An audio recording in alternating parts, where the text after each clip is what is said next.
33% marks लाने हैं, इसमें ओनली आपको 33% मार्क्स लाने हैं।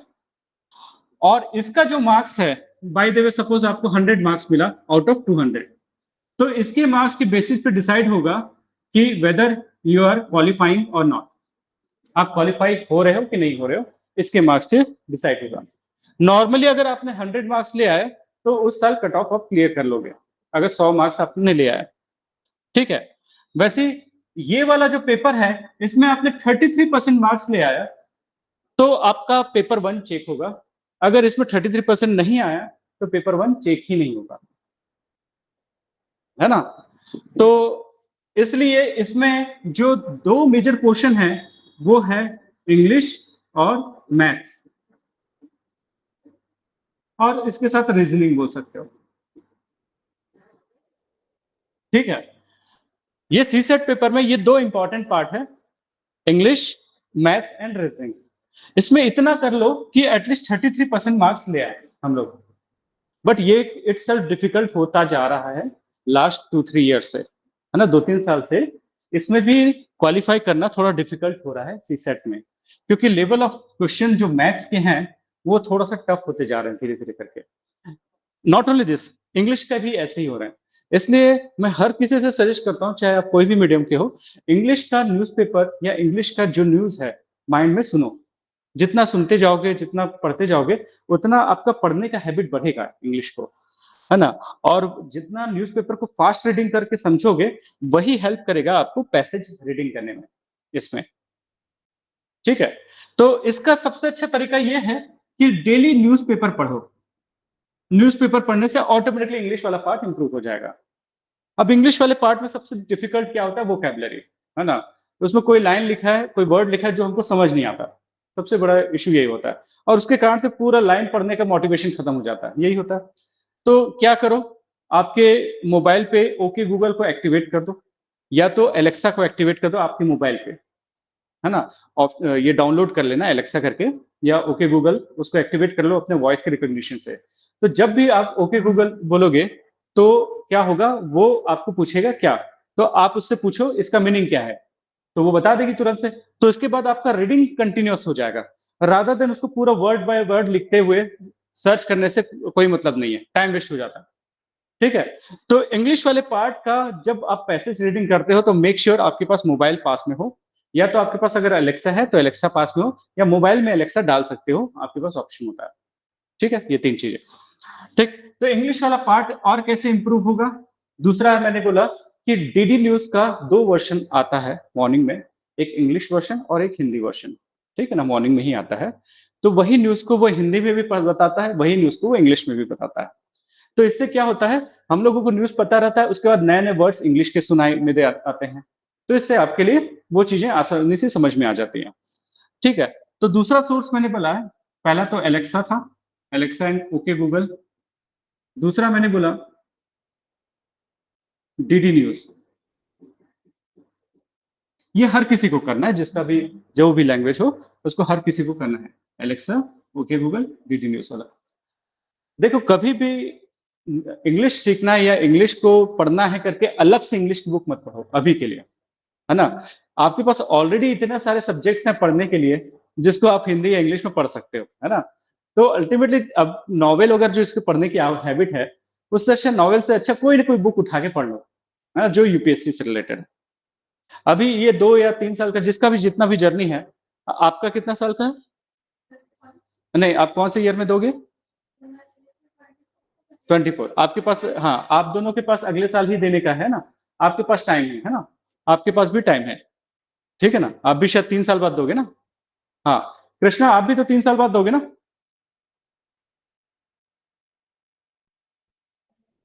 Yes sir. हाँ, अंबे आप नेक्स्ट ईयर दोगे ना।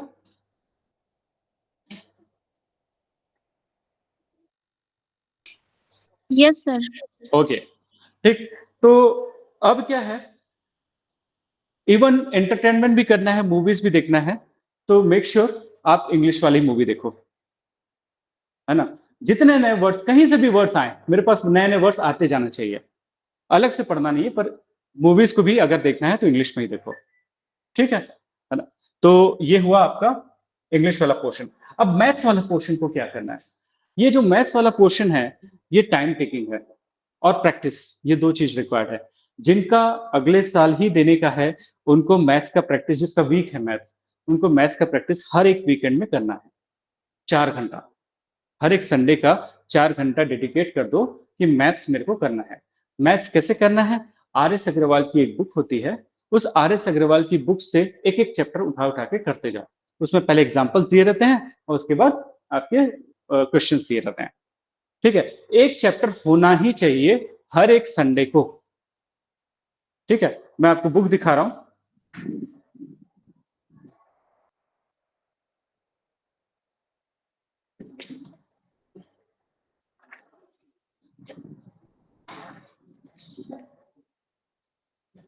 ये हिंदी वाला है, इंग्लिश वाला भी ऐसी है। ये आर.एस. अग्रवाल की ये बुक होती है। तो इसमें आप देखोगे, इसमें सॉल्यूशन भी दिया रहता है, उसमें हर एक चैप्टर लिखा रहता है, नंबर सिस्टम से बहुत क्वेश्चंस आते हैं। तो इस तरीके से आप उसको कर सकते हो, है ना? हर एक चैप्टर बाय चैप्टर करते जाना। ठीक? तो मैथ्स वाला पोर्शन को मैंने बता दिया। हर एक weekend, none of the weekend should go without solving any maths, है ना? ये मान के चलो। अब जिनका 3 साल है, उनको भी मैथ्स करना चाहिए, है ना? टाइम टेकिंग है, पर जितना अच्छा रहेगा उतनी अच्छी बात है। हम तो सिर्फ हफ्ते में 2 घंटा 4 घंटे की बात कर रहे हैं, ठीक है? तो ये वाला पोर्शन क्यों हम लोग इतना मेहनत कर रहे हैं? क्योंकि भाई 33% लाना भी मुश्किल होता जा रहा है। मेरे अच्छे-अच्छे स्टूडेंट जो कि इससे प्रीवियस ईयर में क्रैक किए थे, इस साल में सीसेट में मार्क्स नहीं आया करके ये वाला नहीं निकल पाया। तो बहुत अनफॉर्चुनेट है। इसका क्लियर हो रहा है, जो क्लियर नहीं हो पाता, है ना? और जो क्लियर हो जाता है, वो क्लियर नहीं हो पाया। तो इसको इजीली नहीं लेना है सीसेट को, ठीक है? हाँ, यहाँ पे जो क्लासेस होंगी, ये नवंबर से चालू हो जाएंगे सीसेट की। नवंबर से कंटिन्यूअसली आपकी मार्च तक चलेंगी, ठीक है? क्योंकि ये प्री का पार्ट है, तो हम लोग थोड़ा लेट से करेंगे इसको, ठीक है? ठीक। तो सीसेट वाला पोर्शन तो समझ आ गया कि कैसे मार्क्स लाने हैं। अब जीएस वाले पोर्शन में क्या है, इसको देखते हैं। तो जीएस के प्री को क्रैक करना है हम लोगों को, प्रीलिम्स वाला एग्जामिनेशन को क्रैक करना है जीएस का। तो इसमें 5 पिलर हैं, 5 स्तंभ हैं। जीओआईएस, ज्योग्राफी, हिस्ट्री, पॉलिटी,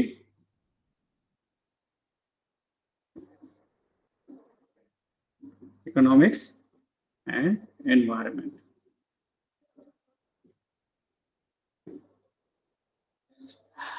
ये 5 पिलर हैं। ये पिलर मैं इसलिए बोल रहा हूं क्योंकि हर साल यूपीएससी कभी ज्योग्राफी से ज्यादा क्वेश्चन करेगा, कभी हिस्ट्री से, कभी पॉलिटी से, कभी इकोनॉमिक्स से, कभी एनवायरमेंट से। UPSC keeps on playing with this 5 subjects. तो अगर ये 5 सब्जेक्ट्स मेरे अच्छे से हैं और बाय द वे मेरा हिस्ट्री स्ट्रांग है, तो और उस साल उसमें से ज्यादा क्वेश्चन आ गए, तो मेरे 20 क्वेश्चन तो आराम से मेरा निकल गए, है ना? अगर मेरा हिस्ट्री स्ट्रांग है तो। बट मैं ऐसा नहीं कर सकता कि प्रीवियस ईयर में हिस्ट्री से ज्यादा क्वेश्चन आया तो इस साल हिस्ट्री पढ़ूं। नहीं, यूपीएससी कभी भी इसको फॉलो नहीं करता कि इस साल हिस्ट्री से आया तो अगले बार पॉलिटी से देगा। अगर एंशियंट से ज्यादा आया तो मिडिवल से ज्यादा देगा, मिडिवल से ज्यादा आया तो मॉडर्न से ज्यादा देगा। तो एक चीज कंफर्म कर सकते हो कि प्रीवियस ईयर अगर हिस्ट्री से ज्यादा आया तो इस साल पॉलिटी से ज्यादा आ सकता है ना? अपोजिट तरीके से समझना इसको, ठीक है ना?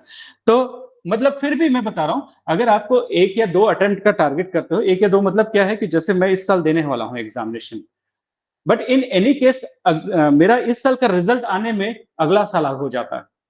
जैसे क्या है, अभी मैं 26 मई को एग्जाम दूंगा ना, तो इसका रिजल्ट आएगा 24 मई 2025 में।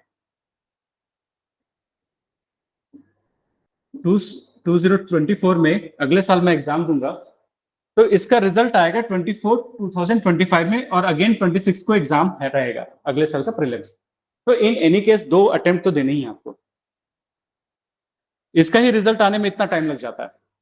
2 दिन पहले पता चलेगा आपका प्रीवियस में हुआ कि नहीं हुआ। तो क्या 2 दिन तक वेट करते रहोगे कि मतलब इतने साल तक वेट थोड़ी ना करोगे कि अगले साल मेरा होगा नहीं होगा? तो आप तो तैयारी करना चालू कर दोगे अगले साल का प्रीलिम्स का। समझ गए ना? तो UPSC itself is the process of 2 years. आपका हो रहा है फर्स्ट ईयर में, नहीं हो रहा है दोनों कंडीशन में, ठीक है। तो इसलिए आपको 2 अटेम्प्ट तो देने ही है। जब 2 अटेम्प्ट देने ही है तो उस हिसाब से मैं अपना टाइमलाइन लेके चलूंगा। तो मैंने ये बोला कि बाय द वे इस बार मेरा पॉलिटी स्ट्रांग था, तो इस बार मैंने हिस्ट्री स्ट्रांग को ज्यादा कर लिया। होता ही है, चाहे 5 सब्जेक्ट्स में बैलेंस नहीं बन पाता, कभी कोई ना कोई सब्जेक्ट ज्यादा स्ट्रांग रहता ही है, और it is because of your interest. Definitely अगर आपका इंटरेस्ट अच्छा है तो आपको वो सब्जेक्ट ज्यादा पढ़ने का मन करता है, ठीक है। तो बट मेक श्योर कि जब आपका फर्स्ट एंड फाइनल अटेम्प्ट हो, ये सारे सब्जेक्ट्स एटलीस्ट मैनेजेबल लेवल पे हो। मैनेजेबल लेवल मतलब 20 क्वेश्चंस आते हैं तो 10 क्वेश्चन तो हिलने चाहिए, है ना। इतना होना चाहिए फर्स्ट ईयर की प्रिपरेशन में, तभी तो 100 में से 100 क्वेश्चन में से मैं 50 क्वेश्चंस को सॉल्व कर पाऊंगा, मतलब 100 मार्क्स ला पाऊंगा। समझ रहे हो ना, मैंने बोला ना कि 100 मार्क्स में लाता हूं तभी कट ऑफ क्लियर होता है ना। तो 200 मार्क्स में से 100 मार्क्स लाने के लिए मेरे को 50% क्वेश्चन नहीं करना है ना। तो हर एक सब्जेक्ट में 50% का तो टारगेट फर्स्ट ईयर में होना ही चाहिए। बट फिर भी हम लोग सोचते हैं अगर मेरा हिस्ट्री कितना भी स्ट्रांग हो, 20 में से 20 क्वेश्चन तो नहीं बनेगा, है ना। 1-2 क्वेश्चन छूटेंगे ही, और उस कंडीशन के लिए बाकी सब्जेक्ट्स हेल्प करते हैं। देखो, सचिन तेंदुलकर हो, विराट कोहली हो, जो भी हो, ये लोग अच्छे बॉलर्स का रेस्पेक्ट करते थे कि उसको नॉर्मल प्ले कर देते थे, आउट नहीं होना है। और जो अच्छे जो लूज बॉलर्स हैं उनको ठोकते थे। तो मतलब क्या है कि आपके पास अगर आपका हिस्ट्री स्ट्रांग है तो उसको तो बहुत अच्छे से खेलना है कि 20 में से 18-16 जो भी क्वेश्चंस है उतने तो बन जाने चाहिए। पर इट डजंट मीन कि पॉलिटी में बोल्ड हो जाओ, है ना। पॉलिटी इस लेवल पे हो कि एटलीस्ट 20 में से 5 क्वेश्चन आपकी हिल जाए, है ना। तो हर एक सब्जेक्ट एक तो स्ट्रांग होगा, जिसको हम लोग बोलते हैं होम ग्राउंड में खेलना, है ना। अगर आपका पॉलिटी ऑप्शनल भी है और पॉलिटी से क्वेश्चन भी प्रीलिम्स में ज्यादा आए हैं तो वो आपका होम ग्राउंड है, ठीक है। तो होम ग्राउंड में खेलना रहता है तो एग्रेसिव खेलते हैं, बट दूसरे के ग्राउंड में खेलते हैं तो डिफेंसिव खेलते हैं। इसका मतलब ये है कि जैसे पॉलिटिक्स हिस्ट्री मेरा स्ट्रांग था, हिस्ट्री मेरा ऑप्शनल भी है, तो 20 में से मैं 18 भी क्वेश्चन अटेम्प्ट करने के लिए सोचूंगा नहीं। बट पॉलिटी दूसरे का ग्राउंड है, अगर मेरे को पॉलिटी में थोड़ा भी डाउट है तो I should skip the question rather than attempting the question. Defensive खेलना है। तो पूरे यूपीएससी पेपर में डिफेंसिव खेलते रहोगे तो मुश्किल है। क्यों? क्योंकि फिर आपका कट ऑफ नहीं निकल पाएगा, 50 क्वेश्चन ही हो सकता है अटेम्प्ट ना कर पाओ। तो कुछ क्वेश्चंस जो कि आपके होम ग्राउंड के हैं, जो आपका फेवरेट सब्जेक्ट है, वो आपका अटैकिंग मोड में होना चाहिए, है ना। उसमें से ज्यादा क्वेश्चन अटेम्प्ट करो, उसमें गेसिंग्स भी ज्यादा करो। गेसिंग्स इसमें लॉजिकल गेसिंग होती है ना, डिराइवेशन होता है ना, लॉजिकल गेसिंग। जैसे क्या है, अगर आपको पता है, ये नहीं पता है कि इस बार का साइक्लोन किस लिए आया, बाय द वे नहीं पता है, बट आपको पता है प्रीवियस बार साइक्लोन किस लिए आया था। हाँ, तो आप अंदाज तो लगा सकते हो इस बार का भी यही रीजन हो सकता है करके।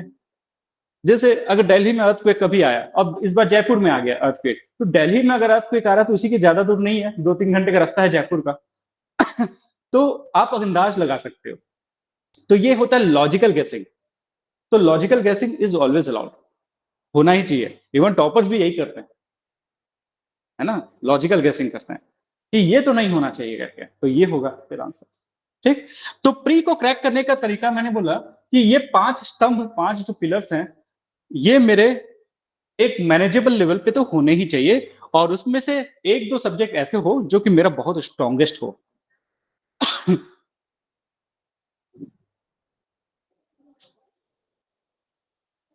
जस्ट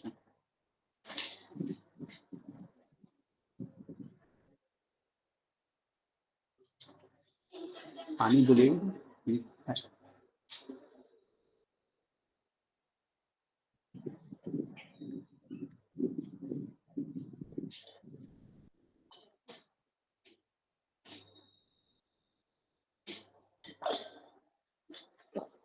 यूपीएससी का कोई भी लेवल हो, चाहे प्री हो, मेंस हो, इंटरव्यू हो, 50% मार्क्स सिक्योर कर लिए तो you will be the topper. 50% marks secure कर लिए, चाहे प्री हो, चाहे मेंस हो, चाहे इंटरव्यू हो, है ना, तो you will be the topper. Topper सीधा मैं बोल रहा हूँ, ठीक है। क्योंकि ट्रेंड मेरे को यही बताता है कि मेंस का 2025 मार्क्स में से जो टॉपर हैं इनको 1050 के आसपास मार्क्स आते हैं, है ना? 2025 में से 1050 के आसपास मार्क्स आता है, रफली 50%।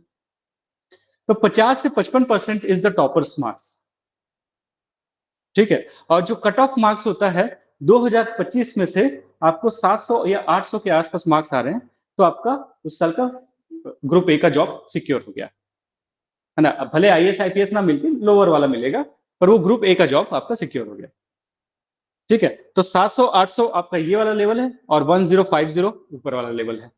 What we should be targeting, 700 वाला टारगेट करना चाहिए कि 1050 वाला टारगेट करना चाहिए? 1050, है ना? अब 1050 लाने के लिए मुझे कितना टारगेट करना चाहिए? 1500 का, तभी तो 1050 आएगा। बाल्टी भर लेके जाएंगे तो अभी तो मग भर रहेगा पानी, है ना? तो ये है, ठीक। तो प्री क्रैक करना कुछ लोगों के लिए बहुत बड़ा चैलेंज हो जाता है। प्री इजी नहीं होता, प्री क्योंकि रिजेक्ट करने के लिए बनाया आपको, है ना? कि आप कैसे रिजेक्ट होगे उसके लिए बनाया, कैसे मैं कचरा को हटा दूं, जो लोग नॉन सीरियस है उसको कैसे हटाएं, तो उसके लिए 15 लाख में से कैसे 15,000 को सेलेक्ट किया जाए, उसका रिजेक्शन का क्राइटेरिया है ये प्री एग्जामिनेशन। कई कई ऐसे स्टूडेंट को मैंने देखा जो कि पूरा परफेक्टली मेंस के मटेरियल्स हैं, वो लोग, है ना? कि मेंस का अगर उनको लिखने मिल जाए तो हो सकता है वो टॉपर बन जाए, बट प्रॉब्लम है वो प्री ही नहीं क्रैक कर पा रहे हैं, है ना? तो क्या है, प्री क्रैक ना करने का बहुत सारा रीजन है। एक तो क्या है, अभी आपने जैसे टेस्ट दिया होगा, जिसमें आपने देखा होगा कई कई क्वेश्चन हम लोग अननेसेसरी अटेम्प्ट कर डालते हैं, है ना? अटेम्प्ट कर देते हैं, नेगेटिव मार्किंग आ जाता है और उसके कारण से हम लोग जो सही सॉलिड मार्क्स होते हैं उसको में भी नेगेटिव मिल जाता है ना? तो अखरता तब है जब मेरा 50 क्वेश्चन सही था, 100 मार्क्स मिलने वाले थे और मैंने 20 क्वेश्चन गलत करके आया, जिसके कारण से मेरे कितने मार्क्स खत्म हो गए? 20 का 2/3 कर लो, 40/3, तो आपका 20 मार्क्स आप माइनस कर दो, तो कट ऑफ से माइनस हो गए। आपका क्लियर होने वाला था 50 में से, 50 नंबर करेक्ट किए थे, 50 क्वेश्चन सही किए थे, तो 100 आने वाले थे, पर निगेटिव मार्किंग के कारण से आप उस साल सेलेक्ट नहीं हुए और वो बहुत पेनफुल होता है ना? अगर आपका एक्यूरेसी सही रहता, तो वो 50 से आप अटेम्प्ट कर लिए रहते, उस साल का क्रैक हो जाता प्रीलिम्स, पर बिकॉज़ ऑफ नेगेटिव मार्किंग आपका उस साल नहीं हुआ। तो इसलिए एक्यूरेसी बहुत इंपॉर्टेंट है, पर वो आता है प्रैक्टिस से। जितना टेस्ट होगे उतना प्रैक्टिस से आता है। इवन आप घर पे भी प्रैक्टिस करते हो ना, तो आप देखो कि 10 में से मैंने कितने को सही किया और कितने को गलत किया। तो गलत करते वक़्त आप घर में तो एग्रेसिव जाते हो कि गलत भी हुआ तो कोई दिक्कत नहीं करके टिक कर देते हो। बट जब एग्ज़ाम देते हो तो स्किप करने की हैबिट डालो, है ना? कि ये क्वेश्चन मुझे नहीं अटेम्प्ट करना, है ना? स्किप करना is an art in UPSC prelims examination. Skip करना कि ये क्वेश्चन मेरे कप ऑफ टी में नहीं है, मैं इसको नहीं कर सकता। इवन इफ आप उस टॉपिक को पढ़े हो, जैसे क्या होता है, आज ही मैं दीपिका से बात कर रहा था, जैसे इस क्वेश्चन आया प्रधानमंत्री आवास योजना में इसमें से क्या-क्या चीज़ें हैं करके। आप पढ़ के भी आए थे प्रधानमंत्री आवास योजना में क्या-क्या चीज़ें हैं। उसमें 4-5 लाइन लिखा था। पहला लिखा था, गरीबों के लिए जो लोन मिलता है, उसके इंटरेस्ट का सब्सिडी गवर्नमेंट देती है, पहला लाइन लिखा था। दूसरा, इसका पर्पस है, हर एक रूरल एरिया में हर किसी के पास एक घर हो।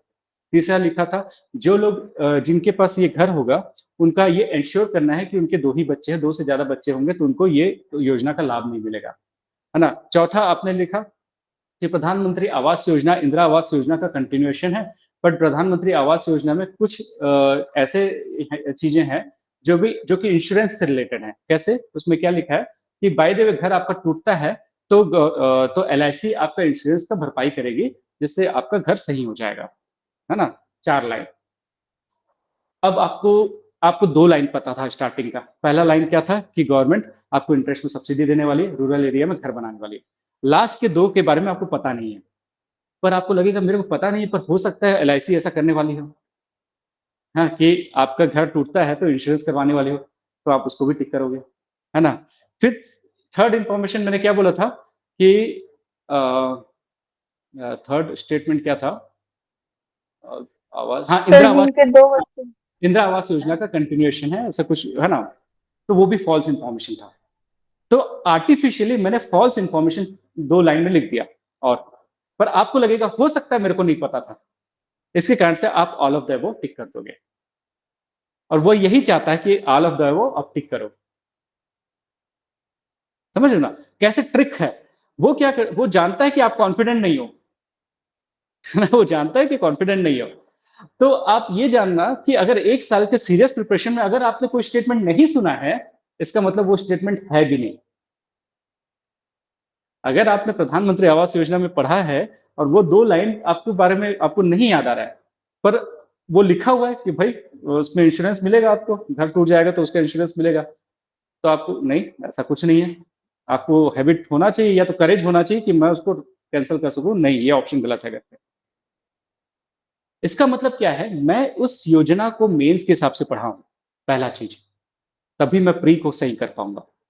पहला चीज़ ये है कि किसी भी स्कीम को, किसी भी योजना को या कोई भी सब्जेक्ट को मेंस के हिसाब से पढ़ो।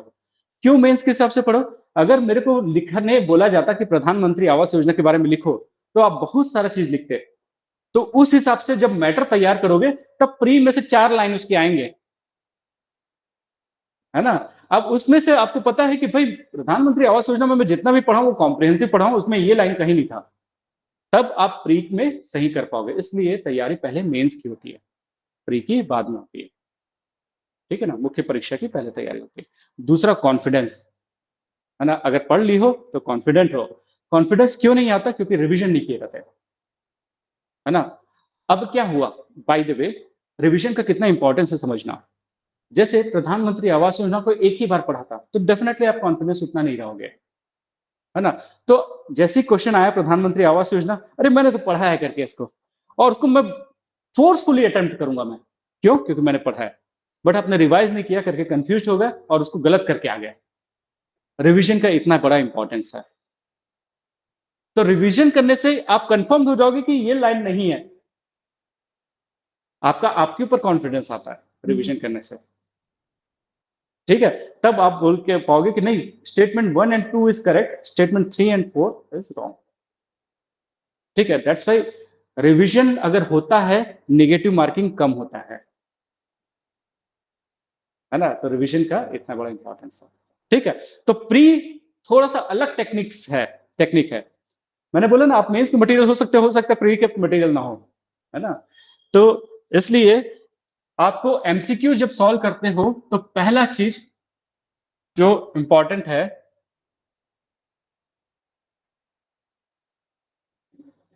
व्हाट नॉट टू अटेम्प्ट, ये कला आनी चाहिए। किसको नहीं अटेम्प्ट करना है। इवन इफ आपने पढ़ा है, उसको स्किप करने का आपको गट्स आना चाहिए। और हमारा ईगो बोलता है कि नहीं, मैंने पढ़ा है, मैं इसको अटेम्प्ट करके ही जाऊँगा, और वहीं पे रॉन्ग करके आते हो।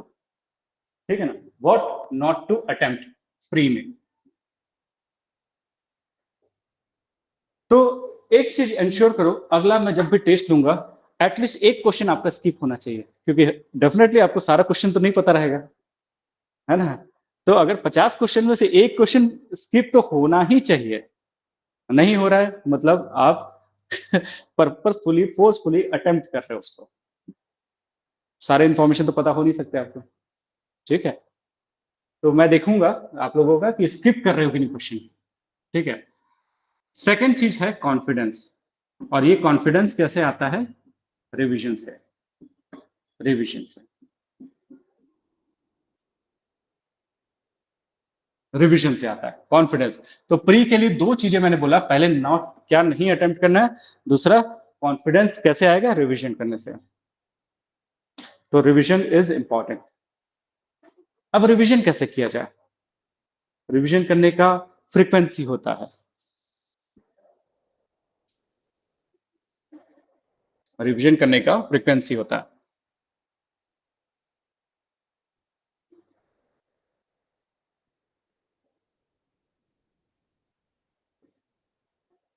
आज ही आप लोग के टीचर से मुझे फीडबैक मिला, पॉलिटी टीचर से, कि जो मैं पढ़ाता हूँ वो लोग को याद नहीं रहता, है ना? जो पढ़ाते जा रहा हूँ वो प्रीवियस जो है याद नहीं रहता। तो मतलब रिविज़न नहीं कर रहे हो। तो पहला चीज़ क्या है कि जो क्लास में हुआ, उसको घर जाने के बाद, अगर आज आपको रात को 10 बजे के बाद पढ़ने की हैबिट है, तो इमीडिएटली 10 से 12 के बीच में रिविज़न कर लो। कोई सब्जेक्ट नहीं टच करना, सिर्फ़ वही सब्जेक्ट टच करना है जो क्लास में हुआ। अगर आप घर में 7 बजे पहुँचते हो तो 9 बजे से करो या जैसा भी, पर उस डे में रिवीजन कर लो। तो पहला लेवल का जो रिवीजन होगा वो क्लास का होगा, क्योंकि ये 2 घंटा मेरा वेस्ट नहीं होना चाहिए। और ट्रस्ट मी, अगर आप जितना जल्दी आपका रिवीजन करोगे, उतना कम टाइम लगेगा। जैसे 2 घंटे की क्लास है, ये 15 मिनट्स में रिवाइज़ हो सकता है।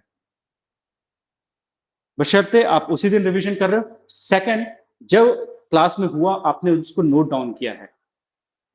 ये 2 चीज़ों से रिवीजन अच्छे से होता है। नोट डाउन करने से आपका क्लास रिवाइज़ हो जाता है। आप उस नोट्स को पढ़ते हो, तो आपको याद होता है टीचर क्या-क्या बोला करके। ठीक है ना? हो सकता है वो रफ टाइप का भी लिखा हो, कोई प्रॉब्लम नहीं है। आपका नोट्स खराब भी हो सकता है, बट वो आपको हेल्प करता है रिकॉल करने में। ठीक है ना? तो 2 घंटे का जो रिवीजन है, नॉर्मली हम लोग बोलते हैं 120 मिनट्स अगर है, तो उसका 10% में रिवीजन होना चाहिए। तो पहला रिवीजन 12 मिनट्स में होना चाहिए। अगर 120 मिनट है तो 12 में होना चाहिए। और अगला सेकंड रिवीजन फर्दर उसके 10 मिनट्स में होना चाहिए, ऐसा है। समझ रहे ना? तो इस तरीके से आपको रिवीजन होना है। तो पहला रिवीजन क्लास का इमीडिएटली आप कर लिए, तब क्लास जैसे ही घर पहुँचे आप कर लिए रिवीजन। अब क्या है, अगले दिन के मॉर्निंग में क्या पढ़ना है? जो क्लास में हुआ था उसको बुक से पढ़ना है या नोट से या हैंडआउट से पढ़ना है। ठीक है? सेकंड चीज़ हुआ, आज जो क्लास में हुआ था उसी चीज़ को डिटेल में पढ़ना है नेक्स्ट डे। इससे क्या होगा, जो नोट्स मैंने रिवाइज़ किया था, वो एक अच्छा-सा स्ट्रॉन्ग हो गया, प्लस मेरे को और भी इन्फॉर्मेशन मिल गया। ठीक है? तीसरा काम क्या करना है, जैसे सेकंड चीज़ मैंने बोला, नेक्स्ट डे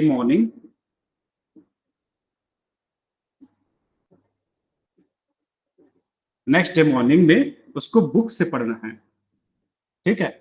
तो पहले नोट से पढ़ो, जो क्लास में नोट किया है, सेकंड है बुक से पढ़ो। फिर थर्ड काम क्या करना है, आज जो क्लास होने वाली है, उसको बुक से पढ़ो। ठीक है? टुडेज़ क्लास का आज शाम को जो क्लास होने वाली है, उसको बुक से पढ़ के आओ। थोड़ा ही समझ आएगा पर पढ़ के आओ। ये 3 चीज़ करते जाओगे ना, ट्रस्ट मी, आपका क्लास के साथ-साथ पूरा सब्जेक्ट का प्रिपेयर हो जाएगा। है ना? नहीं तो क्या होता है, आप लोग लैग करते जाते हो। क्लास होता जा रहा है, आप लैग करते जाओगे, करते जाओगे। अगर ये नहीं करोगे, तो लास्ट में आपके पास इतनी मोटी नोट्स हो जाएगा, जिसको आप पढ़े ही नहीं रहोगे। ठीक है ना? तो धीरे-धीरे रोज़ का रोज़ छोटा-छोटा डोज़ लेना ज़्यादा बेटर है रादर देन बड़ा-बड़ा डोज़ ले लेना। ठीक है ना?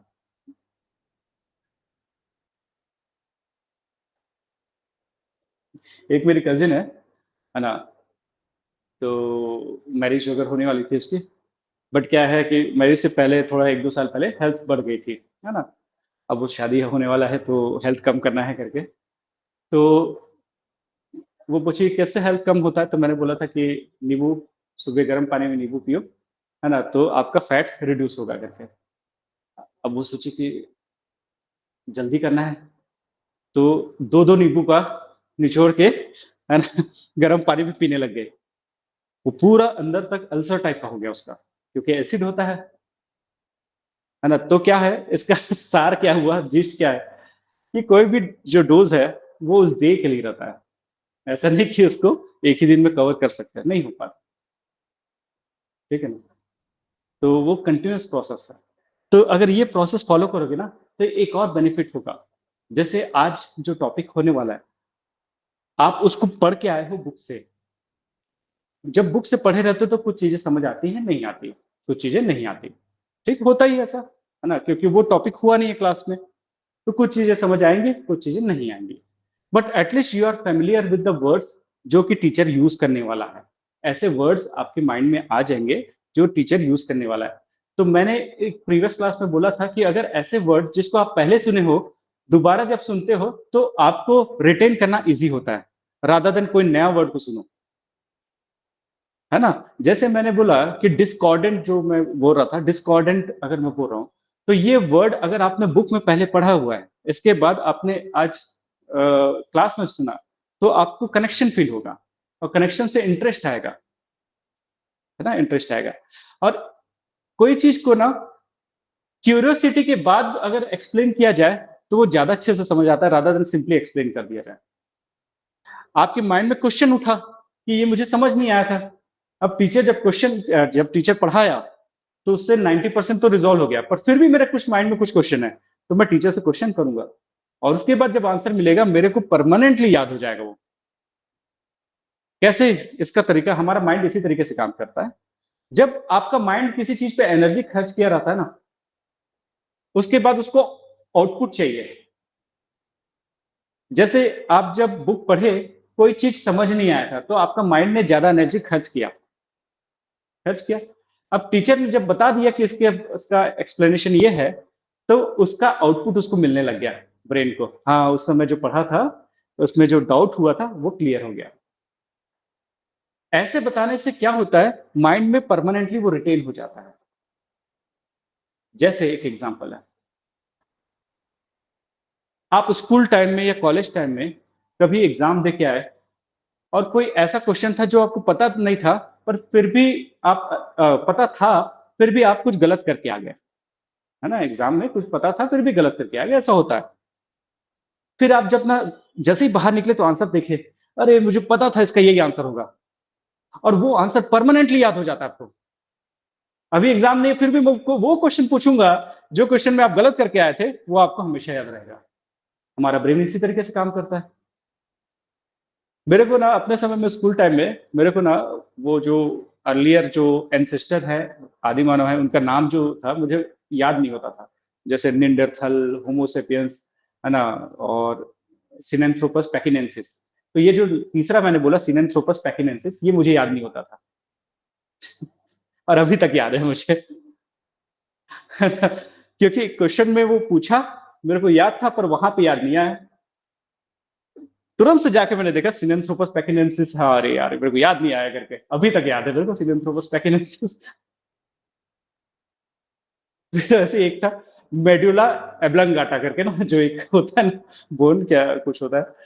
तो वो भी मेरे को याद नहीं आता था और मेरे को अभी तक याद है। तो यही है, हमारे ब्रेन को ना आपको ही ट्रिक करना है कि मेरा ब्रेन कैसे याद करता है। तो मेरा ब्रेन अगर याद करता है कि क्यूरियोसिटी पहले जनरेट किया जाए तब आंसर करने से मेरा ब्रेन ऐसे ही याद करता है तो मेरे को वैसे ही सिखाना है उसको।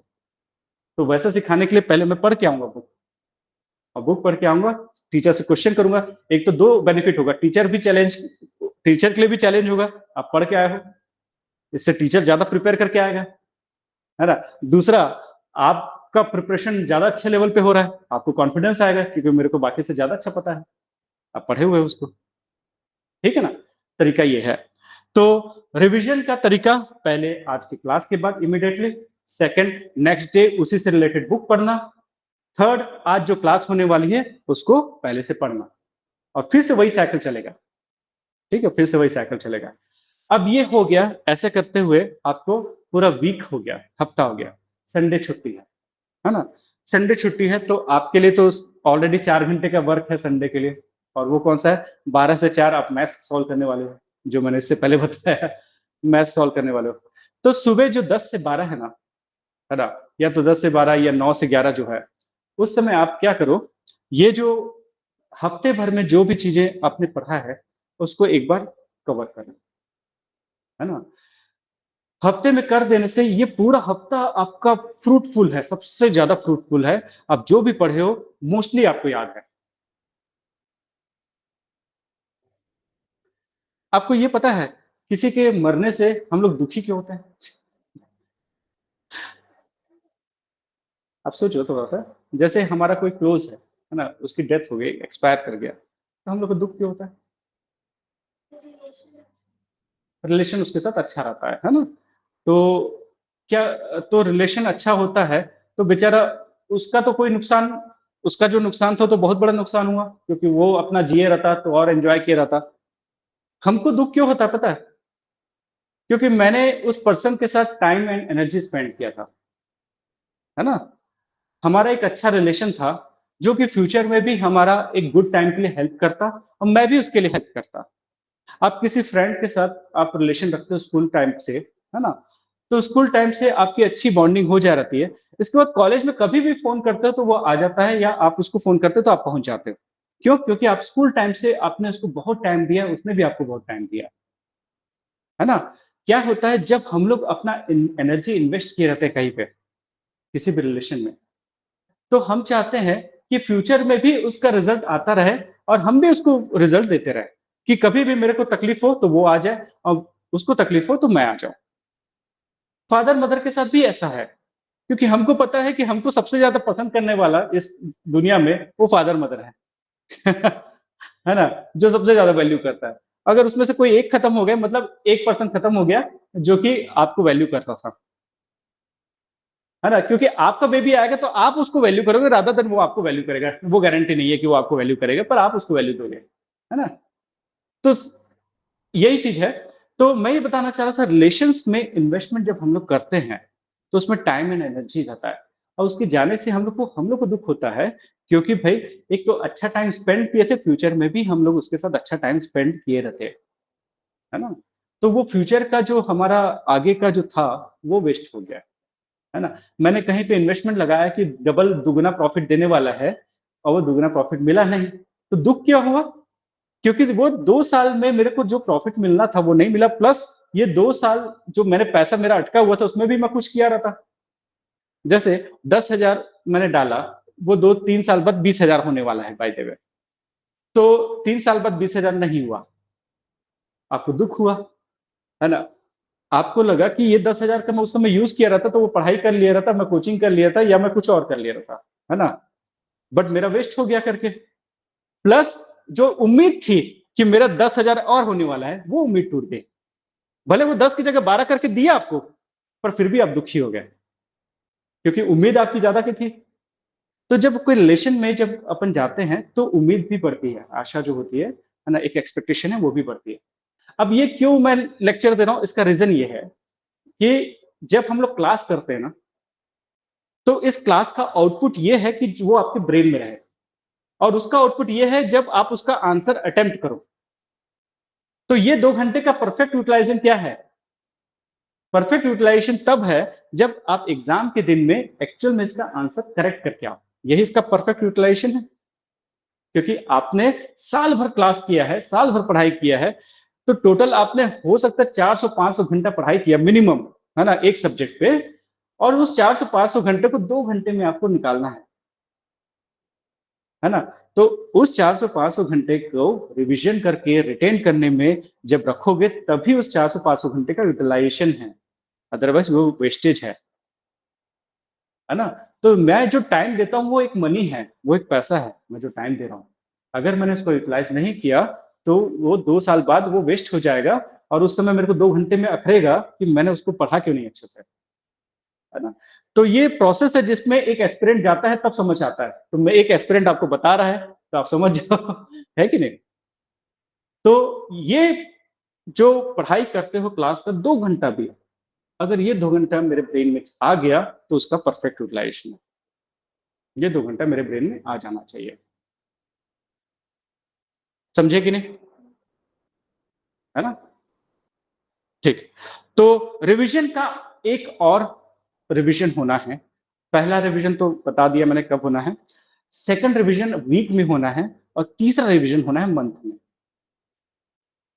है ना? ये 3 रिविज़न हो जाएगा तो ट्रस्ट मी आपका हर एक ऑवर जो पढ़ाई की हो वो यूटिलाइज़ होने वाला है। तो पहला रिविज़न इमीडिएटली आज के दिन, सेकंड रिविज़न कब? 1 वीक में और थर्ड रिविज़न 1 मंथ में। मुझे पता है आप लोग कोई ओबीडिएंट स्टूडेंट नहीं हो कि पूरा परफेक्टली इसको फॉलो करो, ऐसा ना होगा। पर कोशिश करो 90% टाइम फॉलो करो उसको, है ना? क्योंकि देखो revision is most boring thing. Revision करना सबसे बोरिंग काम होता है। बट ट्रस्ट मी हम लोग कभी-कभी वैसा बोरिंग काम इसलिए करते हैं क्योंकि उसका आउटपुट ज़्यादा अच्छा है। कभी-कभी किसी आदमी को बहुत ज़्यादा झेलना पड़ता है जस्ट बिकॉज़ हम लोग को उसका रिलेशन मेंटेन करना या रिस्पेक्ट मेंटेन करना। तो वैसे ही क्या है यूपीएससी का जो रिविज़न वाला पार्ट है कई बार बोरिंग लगता है। नया चीज़ पढ़ने में मज़ा आता है, बट वो रिविज़न इम्पोर्टेंट है ना? तो वो करना है।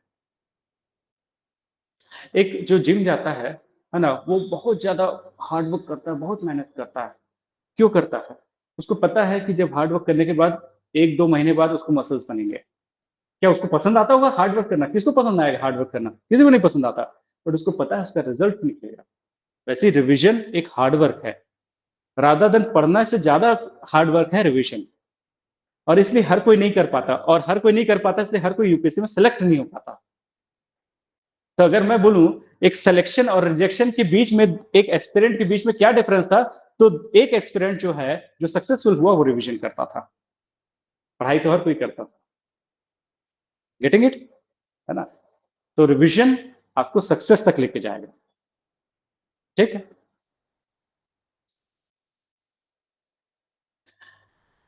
तो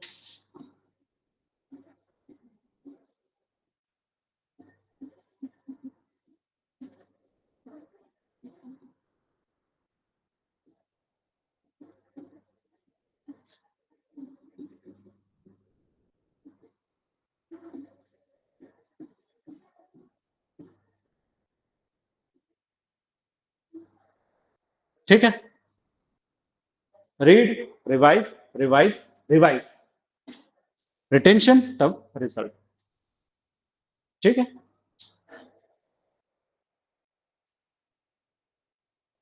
ठीक। अब मेंस में आते हैं, मेंस को कैसे क्रैक किया जाए और मेंस को पढ़ने का क्या तरीका है। तो मेंस में पहला पेपर होता है लैंग्वेज का, कंपलसरी लैंग्वेज का पेपर, और सेकंड भी लैंग्वेज का। इसमें इंडिया का कोई भी लैंग्वेज ले सकते हो, आप हिंदी ले सकते हो, बंगाली ले सकते हो, और इसमें आपको इंग्लिश लेना ही है। ये दोनों में आपको 25% मार्क्स लाने हैं, 25% मार्क्स लाने हैं। ये क्वालिफाइंग पेपर है मेंस में, लिखना है उसको, ठीक है ना, सब्जेक्टिव पेपर है।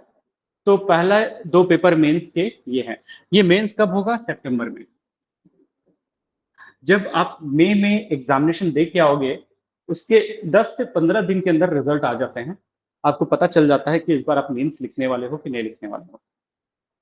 तो अगर आप मेंस लिखने वाले हो तो मेंस की तैयारी करना है, और मेंस नहीं लिखने वाले हो तो भी मेंस की तैयारी करना है। जो जून का जो टाइम है, मतलब मई में आप एग्जाम दिए ना प्री का, तो जून का जो टाइम है वो मेंस का है। चाहे आपका प्री में हो या ना हो, आपको मेंस की तैयारी करनी है। जून से जो नवंबर का टाइम है, ये मेंस का ही टाइम है। ठीक है, चाहे आपका प्री में हो या ना हो, मेंस को पढ़ना है। थर्ड पेपर जो होता है, थर्ड पेपर जो है वो है निबंध, ऐसे निबंध का पेपर होता है, और यहां से आपके मार्क्स चालू हो जाते हैं। ये 250 मार्क्स का है, 250 नंबर का होता है ऐसे। ये सारे सब्जेक्टिव पेपर हैं, मतलब आपको लिखित है, आपको लिखना होगा।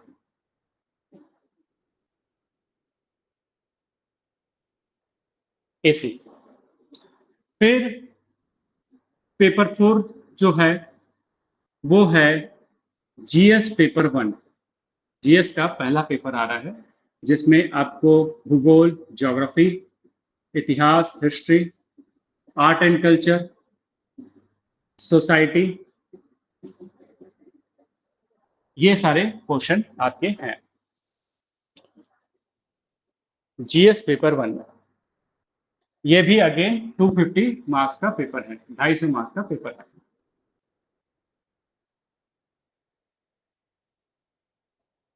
फिर है पेपर 5 या जीएस पेपर 2 बोला जाए इसको। इसमें क्या क्या है?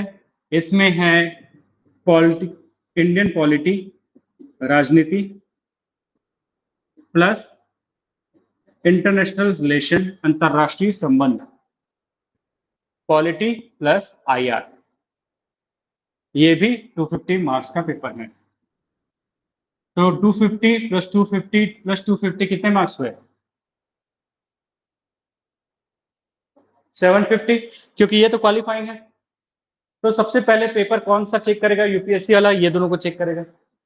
अगर आप क्वालिफाई कर रहे हो तब आगे का चेक होगा, नहीं कर रहे हो तो क्यों जबरदस्ती टाइम वेस्ट करना इसमें, पढ़ चेक करके। ठीक है, फिर अगला जो है पेपर 6, ये जीएस पेपर 3 है। इसमें क्या है, साइंस एंड टेक, विज्ञान, एनवायरमेंट, पर्यावरण, इकोनॉमिक्स, अर्थशास्त्र, प्लस आंतरिक सुरक्षा, इंटरनल सिक्योरिटी, आपदा प्रबंधन, डिजास्टर मैनेजमेंट। ये है पेपर 3। ये भी अगेन 250 मार्क्स का है, 250 मार्क्स का है।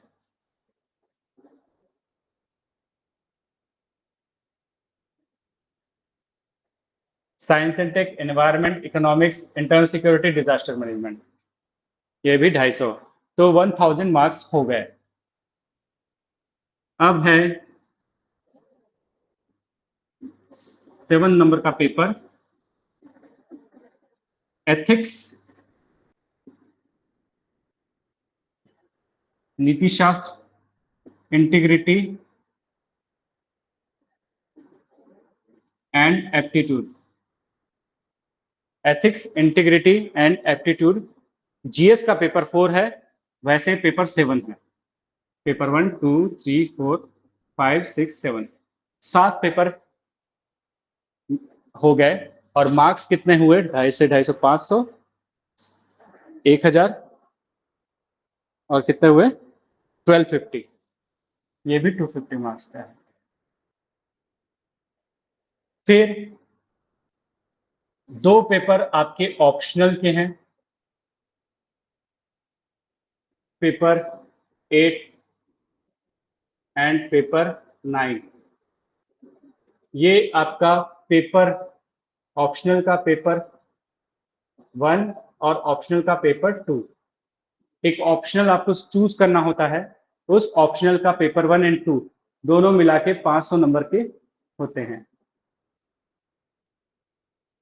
तो 1250 हो चुका था, इसमें 500 मिला लिए, तो 1750 नंबर का मेंस का पेपर है, 1750 मार्क्स का मेंस का पेपर है।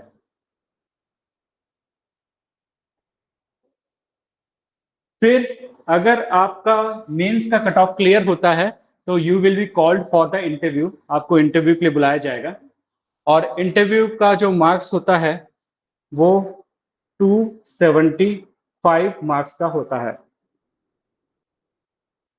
तो कितना हो गया, 2025, ठीक है।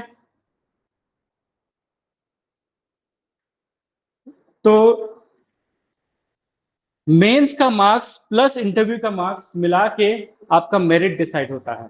बाय द वे, आपका मेंस अच्छा नहीं गया बट आप कट ऑफ निकाल लिए और इंटरव्यू में बहुत अच्छा कर लिए, तो आपका दोनों मिला के आपका अच्छा रैंक बन जाएगा। जो कनिष्क कटारिया जो था, 2016 का टॉपर जो था, उसका मेंस में ही इतना मार्क्स थे कि इंटरव्यू में वो कुछ भी नहीं बोलता, 100 मार्क्स बस मिलता 275 में से, तब भी उसका कट ऑफ क्लियर था। मैंने बोला ना कि आपको 700 मार्क्स के आसपास ले आए तो आपका क्लियर हो जाएगा। तो 1750 में 700 ले आए तो इसका इंटरव्यू में कुछ भी बोल के आओ, नेगेटिव मार्किंग तो होना नहीं है, उसको चमका के आ जाओ, है ना, क्योंकि आपका तो इधर से क्लियर है 750 मार्क्स में। बट अगर आपको यहाँ पे कम मार्क्स मिले हैं, 1750 में से 500 या 600 मार्क्स मिले, तो थोड़ा वही बाप दादा करना पड़ेगा, वहां जाके 200 के आसपास मार्क्स लाने होंगे कट ऑफ क्लियर करने के लिए। नॉर्मली जो टॉपर्स को अच्छे मार्क्स मिलते हैं, ये 275 में से इंटरव्यू में रफली 180 190 के आसपास मिलते हैं, जो अच्छे टॉपर्स, जो इनका इंटरव्यू अच्छा जा रहा था। कुछ टॉपर्स ऐसे भी होते हैं जिनका इंटरव्यू में मार्क्स कम रहता है, 150 160 के आसपास रहता है, बट इसमें अच्छा किया रहता है। और कुछ लोग ऐसे होते हैं जिसमें इसका कम रहता है, उसमें अच्छा किया रहता है। तो आपके पास 2 ऑप्शन मिल जाता है, चाहे मेंस में अच्छा करो या इंटरव्यू में अच्छा करो, या दोनों में एक एवरेज सुपर कर लो, दोनों में आपका निकल जाएगा, ठीक है। बट इंटरव्यू के लिए टेंशन इसलिए नहीं लेना है क्योंकि मेंस का जब सितंबर में एग्जाम होता है तो मार्च में इंटरव्यू होता है। तो अक्टूबर, नवंबर, दिसंबर, जनवरी, फरवरी, मार्च, 6 महीने में मैं बस इंटरव्यू की तैयारी करूंगा, तो कोई टेंशन नहीं है। तो इंटरव्यू का टेंशन नहीं लेना है, 6 महीने में आराम से तैयारी होती है, ठीक है ना। तो इसलिए इंटरव्यू का 275 मार्क्स कहीं नहीं जाना है। अब आपके लिए टारगेट, अगर मेरे को 750 मार्क्स लाने हैं, 750 800 मार्क्स लाने हैं, एक कट ऑफ पे तो क्लियर करना है, तो आप सोचो कि मैं क्या-क्या सब्जेक्ट को टारगेट करूँ। तो सिंपल तरीके से सोचो कि यहाँ सिर्फ ऐसे की अच्छे से तैयारी कर लिया मैंने, तो 250 मार्क्स का है ये पेपर। बाकी में तो मेरे को geography, history, art and culture, society पढ़ने के बाद 250 मार्क्स मिल रहे हैं। है ना? यहाँ पे तो 4-4 5-5 सब्जेक्ट है, science and tech, environment, economics, internal security, disaster management, इतना सारा पढ़ के फिर 250 मार्क्स मिल रहे हैं। तो मेरे को 250 मार्क्स का ये जुगाड़ बहुत अच्छा दिख रहा है ऐसे पेपर। ऐसे का मैं 10 दिन रगड़ के तैयारी कर लिया, बहुत अच्छे से कर लिया, तो ट्रस्ट में मेरा 250 में से 125 मार्क्स कहीं नहीं जाने हैं। पर प्रॉब्लम है हम लोग इसको 2-2 महीने देंगे, 3-3 महीने देंगे, पर ऐसे को 10 दिन नहीं देंगे। है ना? ज्योग्राफी, हिस्ट्री के लिए हम लोग कितना 2-2 3-3 महीना पढ़ाई करते हैं। तो ईज़ीएस्ट वे है, मैं अगर इसमें अच्छे से तैयारी कर लिया, मैंने 130 मार्क्स ले आया, तो मेरा यहाँ पे 130 नंबर सिक्योर हो गया। अब दूसरा मेरे को खोजना है मैं कहाँ से लाऊँ मार्क्स को, इसको दूसरा कलर कर देता हूँ।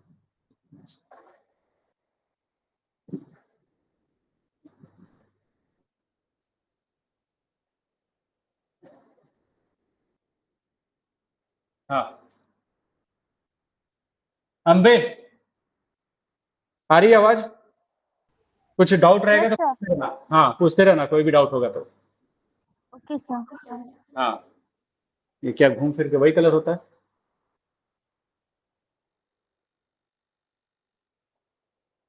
अच्छा, हाँ, ये वाला लेना है।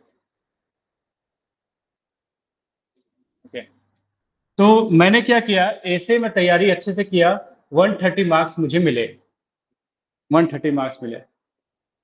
दूसरा सब्जेक्ट खोजता हूँ कि कहाँ पे मेरे को अच्छे से मिलेगा। इसको बोलते हैं high yield.